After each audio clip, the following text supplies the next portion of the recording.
23 अगस्त को भारत ने एक ऐसा कमाल किया है जो चीन और पाकिस्तान के ड्रोन अटैक्स को हमेशा के लिए खत्म कर देगा।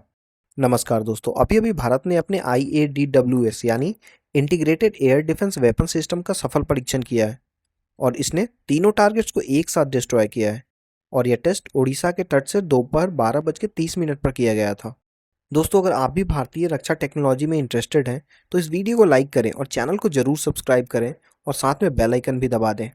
तो दोस्तों, IADWS एक multi layered air defence system है जो तीन कंपोनेंट्स को कंबाइन करता है। पहला है QRSAM यानी quick reaction surface to air missile, जो हाई स्पीड एयरक्राफ्ट को टारगेट करती है। दूसरा है VSHOR-ADS यानी very short range air defence system, जो ड्रोन्स और लो फ्लाइंग ऑब्जेक्ट्स के लिए है।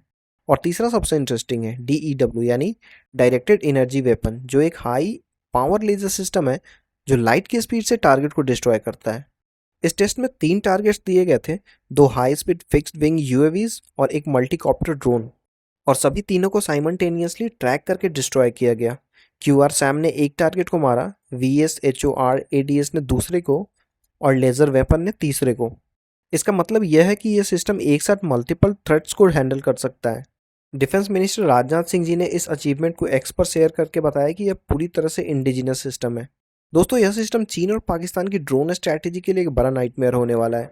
पाकिस्तान अपनी सीमाओं पर चाइनीज ड्रोन का इस्तेमाल करता है और चीन भी LAC पर रेगुलर ड्रोन सर्विलांस करता है।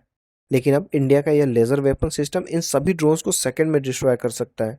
ट्रेडिशनल मिसाइल सिस्टम में पर शॉट कॉस्ट काफ़ी होती थी, लेकिन लेजर वेपन के आ जाने से इसका ऑपरेशनल कॉस्ट बहुत कम हो गया है, यानी अनलिमिटेड शॉट मार सकता है ये। यह टेस्ट ऑपरेशन सिंदूर के 3 महीने बाद हुआ है, जिसमें भारत ने म्यांमार में इंसर्जेंट्स के बेसिस को टारगेट किया था। IADWS का डेवलपमेंट इस बात को दिखाता है कि भारत अब डिफेंसिव और ऑफेंसिव दोनों कैपेबिलिटीज में आगे बढ़ रहा है। यह सिस्टम बॉर्डर पर स्टेशनरी भी लगाया जा सकता है और मोबाइल प्लेटफॉर्म पर भी यूज़ किया जा सकता है। DRDO ने इस सिस्टम में AESA रेडार टेक्नोलॉजी का यूज़ किया है। यह वही रेडार है जो फाइटर जेट्स में यूज़ होता है और जो सुपीरियर ट्रैकिंग और जैमिंग रेसिस्टेंस प्रोवाइड करती है।